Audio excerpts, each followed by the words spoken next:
Minha aluna, meu aluno, tudo bem com você? Eu espero que sim. Seja mais uma vez muito bem-vindo ao nosso curso de assistente administrativo. Agora, dando continuidade ao nosso curso, vamos para a nossa aula de número 2. Aula esta que tem por título Noções da Evolução da Administração e também vamos falar de cultura organizacional. Bom, você já ouviu falar da história da administração? Ou de como o homem evoluiu dentro deste contexto em que nós vivemos hoje? Sabemos que antigamente as coisas não eram como nós hoje estamos acostumados a viver. Sabemos que o homem ele passou por vários processos até chegar a este período de maturação, de maturidade, de capacidade de fazer diversas coisas que antes, olhando para o passado, jamais era possível. Então hoje nós vamos dar algumas pinceladas sobre o aspecto histórico de como o homem, falando aí, entrando, claro, especificando os elementos da administração, como ele evoluiu. Então, começando a nossa aula, vamos falar um pouco sobre este processo de evolução, começando com uma pergunta que não quer calar. O que é administrar? Na sua opinião, pense rapidamente, o que é administrar?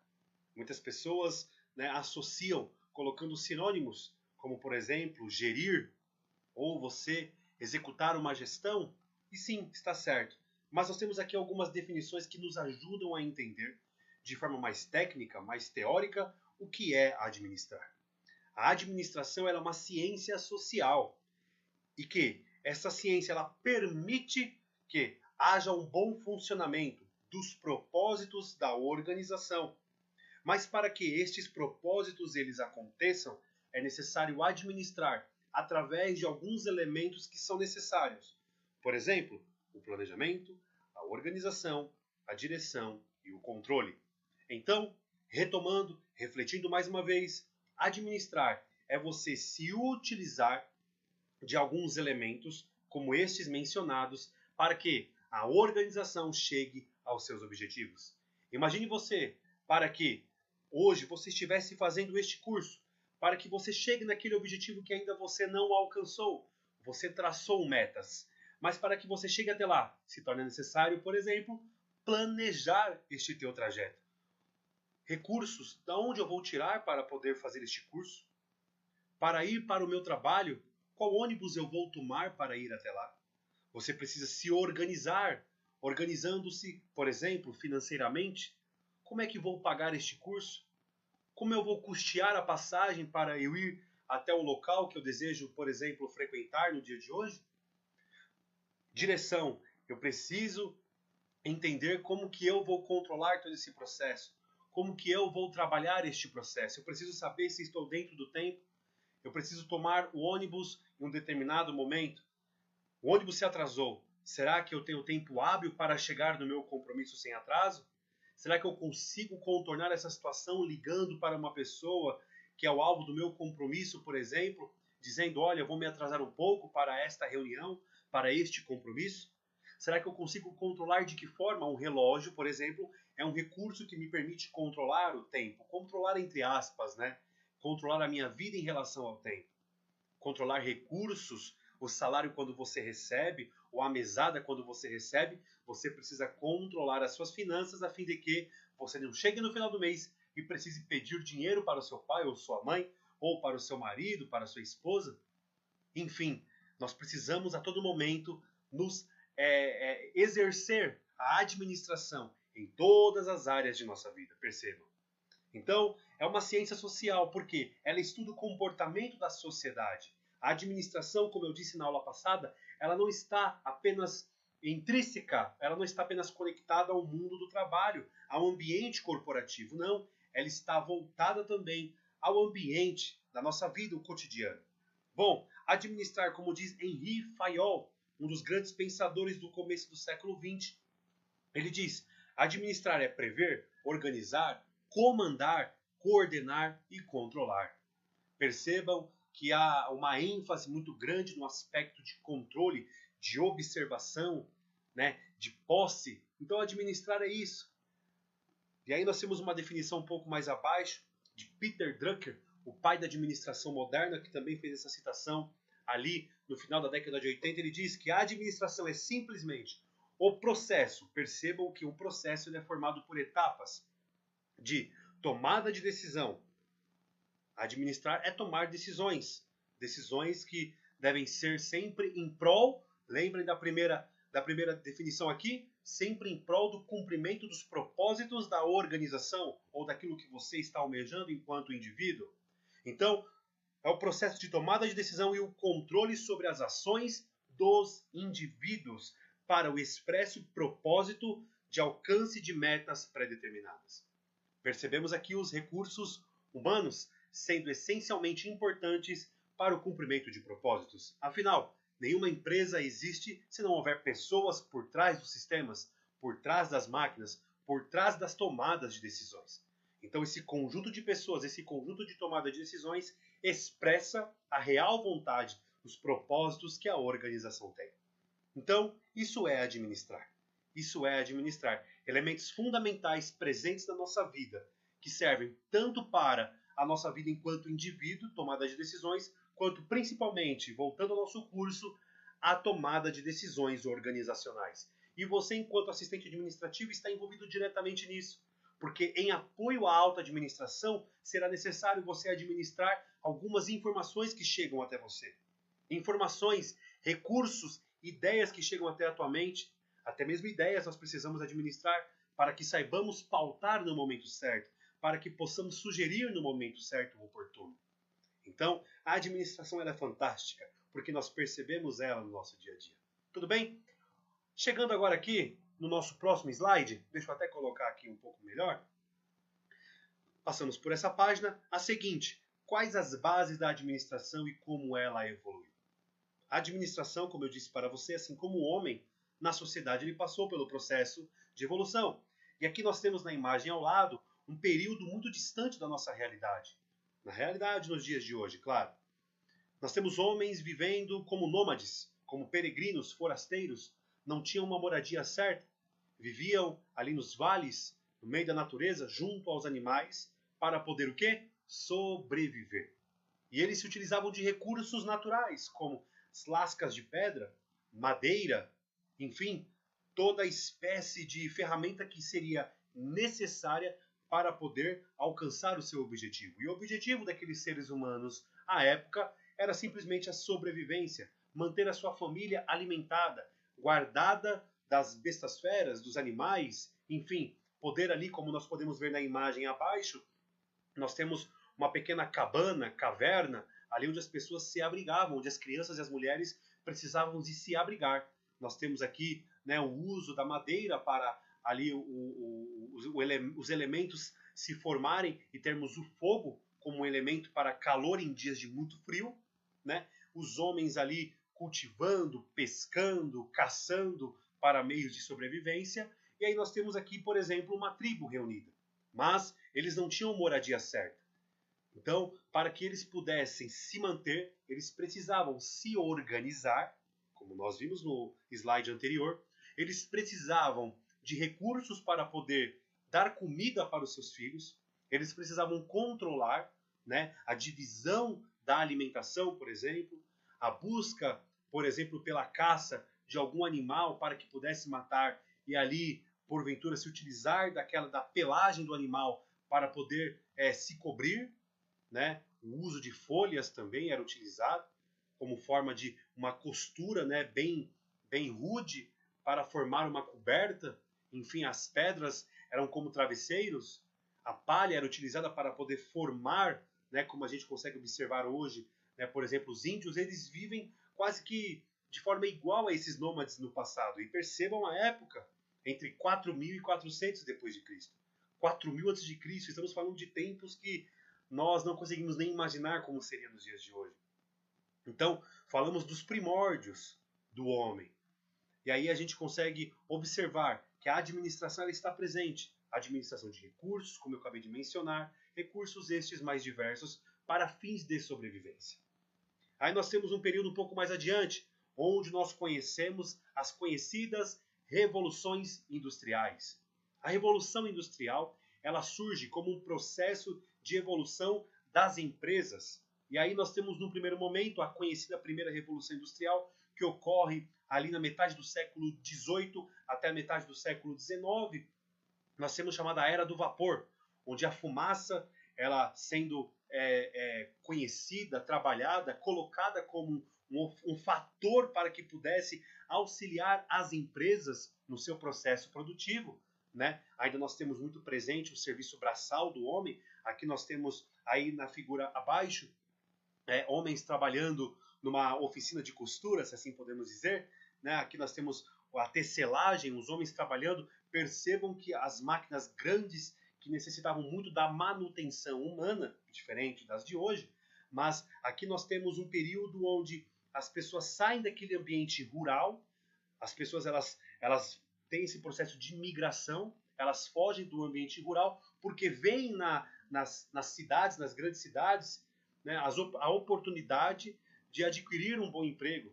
As oportunidades de emprego começavam a surgir nas áreas urbanas. E ocorre esse período de migração, as empresas elas começam a se utilizar através desses pequenos avanços tecnológicos, como por exemplo o uso da fumaça, o uso do vapor, para poder acelerar o processo produtivo. E aí nós temos o período onde os trens, as locomotivas, elas começavam a funcionar e começavam a operar de modo que esse trânsito, né, esse meio logístico, essa ferramenta, né, este meio de transição, ele surge para poder facilitar este processo de globalização, certo?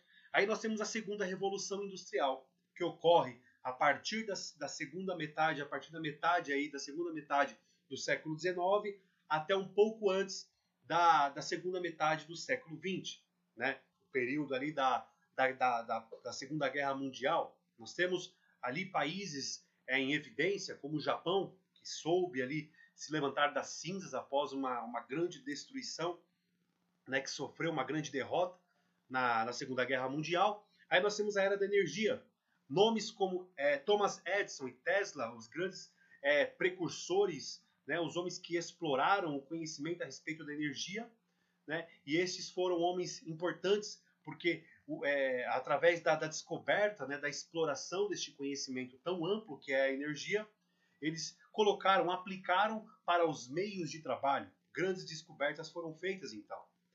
Então assim nós temos o uso da eletricidade para fortalecer, para favorecer as organizações a fim de que seus processos viessem a ser aperfeiçoados constantemente. Aqui ainda nós temos o uso bastante da força do homem. O homem neste período, né, não só neste, mas do passado até este presente momento que nós estamos aqui mencionando, o homem era tratado como uma máquina. Este período ele é marcado, né, como um período onde nasce essa imagem, ela retrata uma fábrica, né, que vocês vão saber de qual que eu estou falando, a qual o dono ele se chamava Henry Ford. Pelo nome, ou sobrenome, melhor dizendo, Henry Ford, nós sabemos de qual fábrica estamos falando. Sim, da companhia Ford, da Ford Motor Company. Então aqui nós temos essa fábrica, onde nós temos aqui o primeiro modelo que a Ford lançou, o Ford T. Mas aqui nós temos processos ainda robotizados. O homem ele era tratado como uma máquina. O homem ele passava ainda como um instrumento, ainda apenas como se fosse uma ferramenta. Ele não era tratado como um ser humano. Não havia um tratamento humanizado por parte das empresas. Porque qual era a ideia desses homens que surgiu justamente neste período? Era de que o homem deveria de se produzir mais em menos tempo.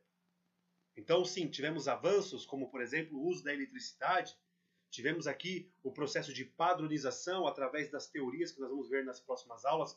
Homens que foram idealizadores de pensamentos acerca das teorias da administração. Eles tiveram uma participação muito ativa nessas organizações deste período. Mas também a gente não enxergava uma consideração, uma compaixão em relação ao ser humano. Então, enquanto haviam avanços, haviam também algumas barreiras que impediam essa harmonização, certo? Então, a ideia aqui era produzir mais, era produção rápida, era uma produção muito mais adiantada, com a finalidade de atingir um público maior, uma demanda muito maior que vinha crescendo ao longo do tempo. Tudo bem até aqui? Vamos para a terceira Revolução Industrial, que ocorre a partir de 1950 até o final do século XX, onde nós conhecemos essa terceira revolução industrial como a era da automação. Nós temos aqui Frederick Taylor como um dos grandes autores da época, homem que trabalhou de forma muito acentuada a respeito do trabalho em curto espaço de tempo, uma produção em massa. A conhecida produção em massa, ela é uma ideia de Frederick Taylor, juntamente com Henri Fayol, um dos autores que nós colocamos a definição do que é administrar. E aí nós temos este trabalho industrial, onde o foco, como nós percebemos até aqui, o trabalho industrial ele era o foco das pessoas. A relação da execução de serviços, ela não era tão acentuada, então o foco era a produção, o foco era o produto. Lembre-se, o foco sendo o produto, o foco sendo a produção em massa, o homem ainda ele não era considerado nessa época. Mas chegamos aqui no final, no começo dos anos 2000, ainda no final dessa época, nós temos os avanços tecnológicos, eles vindo com força, a fim de que pudéssemos então refletir. Aí começa um pequeno período, né? O final deste período é um período em que se começa a pensar, enquanto o homem ele deveria ser sim valorizado. Nós vamos citar isso numa próxima aula, quando falaremos sobre a teoria da administração, onde houve um grande autor, né? Um dos grandes idealizadores de uma teoria, onde ele vai falar sobre a questão da humanização, de quanto é importante o ser humano, o quanto era importante olhar para o homem dentro da empresa, não o tratando apenas como uma máquina. Então aqui nós temos a era da automação. Os computadores eles surgem entre esse período, aí nós temos a tecnologia ela vindo, e aí diferente daquela imagem que nós enxergamos no slide anterior, nós temos aqui as máquinas. Elas também começam a ocupar o lugar dos homens na área fabril. Sim, as fábricas elas deixam de ser ocupadas em massa apenas por homens, onde exatamente todos os processos eram os homens que executavam, e aqui nós temos as máquinas elas começando a operar. Um detalhe é que o Ford T era o único carro que a Ford produzia, e foi o que produziu durante muito tempo apenas este modelo de uma cor só. Agora nós conseguimos enxergar por essa imagem aí uma outra montadora que começa a produzir veículos de modelos diferentes e com cores diferentes. Aqui nós temos a flexibilização, sendo então o termo considerado para este período da Revolução Industrial, certo? E aí nós temos a chamada conhecida de todos nós, a Quarta Revolução Industrial, ou a chamada também Indústria 4.0. É a indústria que conecta, é a indústria em que barreiras não existem mais, barreiras geográficas já não são mais empecilhos para que você possa trabalhar, por exemplo, de sua casa. Fato hoje muito conhecido, mesmo depois desta pandemia, sabemos que muitas empresas, ao aderir lá no começo, onde houve lockdown, onde as empresas aderiram ao trabalho remoto, ao trabalho onde o colaborador não saía de sua casa, ele trabalhava ali da sua mesa, enfim, do seu escritório em casa, por exemplo. E este tipo de serviço, que era pouco comum, pouco usufruído pelas empresas, ele definitivamente veio para ficar. Porque isso trouxe vantagens, né? A flexibilidade que se via na era passada, na revolução passada, deu continuidade e abriu janelas cada vez maiores. Então, a indústria 4.0 ela trouxe essa conectividade.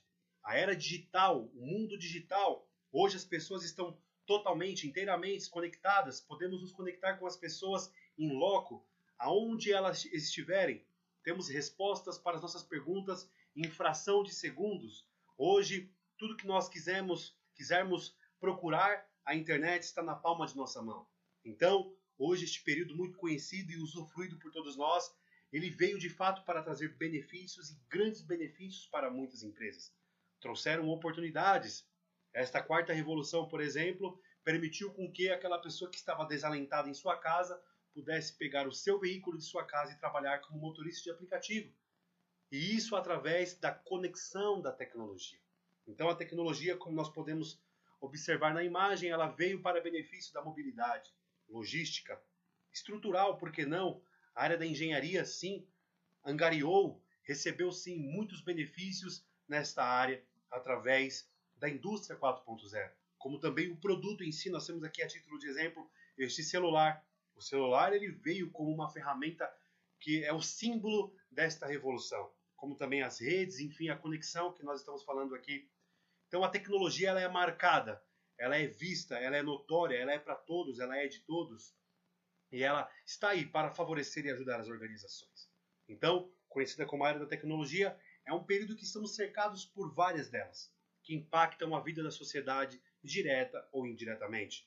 Então, nós temos algumas tecnologias conhecidas como Big Data, que é uma grande concentração de armazenamento de dados. Nós temos a robótica, que facilitou muito a vida das grandes indústrias, onde nós temos a entrega de um produto perfeitamente, a qualidade sendo vista e exigida, né, pelos clientes e vista de fato, comprovada por meio de produtos que produzem itens exatamente iguais, com quase zero defeito, que é a busca hoje pela sociedade tão exigente. Nós temos a educação à distância, como mencionei, e é o que vocês estão usufruindo aqui agora. Podendo fazer um curso sentado em sua casa era coisa inimaginável no passado. Muitos alunos que ficaram, por exemplo, na educação básica por muito e muito tempo distante, ainda que com algumas falhas visíveis, puderam estudar de sua casa.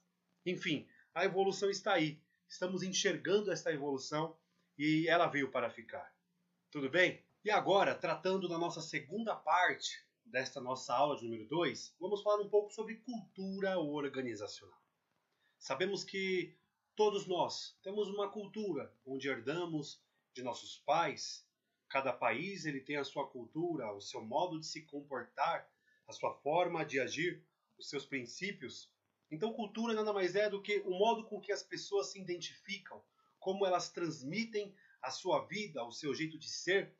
Então, as empresas também não podendo ser diferentes, porque elas possuem perfis pessoais diferentes, diferentes gestores, donos, diretores, enfim, até influenciados pelas regiões onde elas estão estabelecidas. Então, a cultura organizacional é uma realidade. Você, que já trabalhou em mais de uma empresa, você já deu para perceber que no local que você trabalhou, às vezes, uma forma como você reagia, como você se comunicava com as pessoas, nem sempre é o modo com que você trabalhava na outra organização. Por quê? Existem políticas, filosofias, normas que são diferentes umas das outras. Então, as mudanças ocorridas na sociedade, nas organizações, levaram também as empresas a estabelecerem o seu modelo de comportamento em relação a todo o ambiente. Todo o ambiente que nós falamos, podemos, por exemplo, falar como que esta empresa se comunica com os seus clientes, como esta empresa se comunica com os seus fornecedores, como esta empresa se comunica com os órgãos governamentais.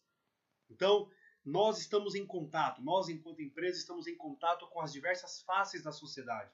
E como é que nós reagimos? A fim de título de exemplo, quando você vai a uma loja de chocolates, por exemplo, quando você vai até lá e frequenta aquela loja, como você é recebido? Por alguém na porta, lhe dando bom dia, lhe oferecendo um cardápio, lhe oferecendo um papel para a amostra, enfim, diferente de uma outra loja, um supermercado, ele não vai te receber assim. É você que vai atrás dos produtos.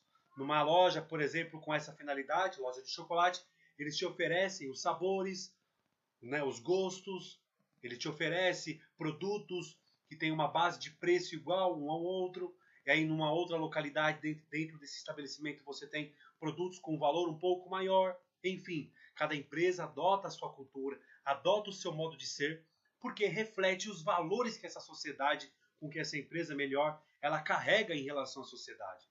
Então, cada empresa tem a sua forma, cada empresa ela tem o seu modelo de negócio, o seu modelo de ações para com as pessoas de um modo geral. Então aqui, nós temos aqui como uma definição ao final, aí embaixo nesse nosso slide, a cultura organizacional é a personalidade de uma empresa, sim, refletindo os valores e o comportamento da organização. E por quem ela é formada? Essa cultura ela é formada por quem? Normalmente ela é estabelecida pelos diretores, pelos gestores, até mesmo pelos funcionários que possuem mais tempo na empresa. Eles formam toda essa cultura organizacional.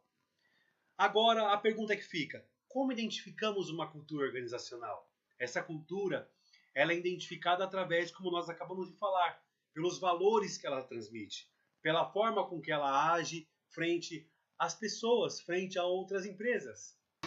E aí, como toda empresa ela possui o seu perfil, há alguns elementos que se tornam necessários para que toda empresa ela se conheça e transmita os seus valores, né, transmita a sua identidade à sociedade a todas as pessoas que estão à volta, que são a missão, a visão e os valores, esses elementos que formam a identidade da empresa, elas também conseguem transmitir aos colaboradores.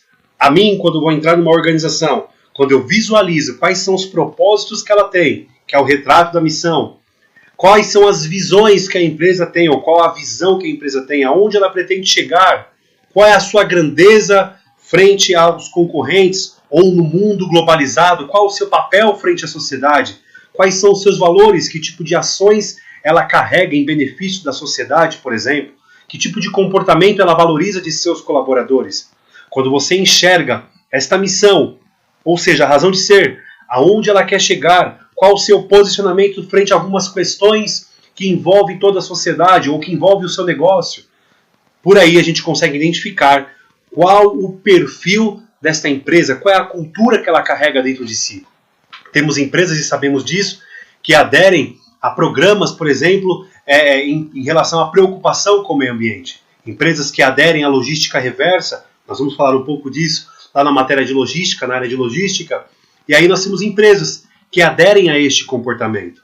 E você, quando está trabalhando, principalmente na área administrativa, você vai estar muito a par, você verá de forma muito crua, né, ou muito patente, muito visível, como que a alta gestão, a alta direção, a gestão, ela se comporta em relação a esses elementos que ela carrega. Se de fato a empresa ela tem uma cultura forte, uma cultura onde, como eu falei, existem programas que defendem uma classe inferiorizada pela sociedade.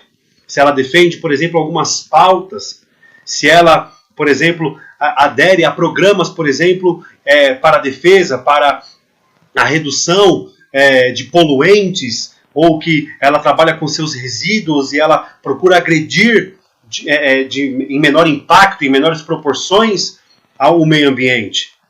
Empresas onde ela permite essa competitividade entre colaboradores a fim de que alcance uma melhor posição, ou seja, uma política de crescimento para os colaboradores. Empresas que alimentem a ideia para vocês fazerem cursos, se aperfeiçoarem. Essas são empresas com características de uma cultura forte. Do contrário, empresas que não compram essa ideia, empresas onde cada um faz o que quer, não há um monitoramento das metas que foram traçadas a fim de saber se elas estão para ser alcançadas, a que ponto elas estão, se não há uma gestão eficaz, conhecida, enfim, se há uma bagunça necessariamente, nós não estamos falando de uma cultura forte.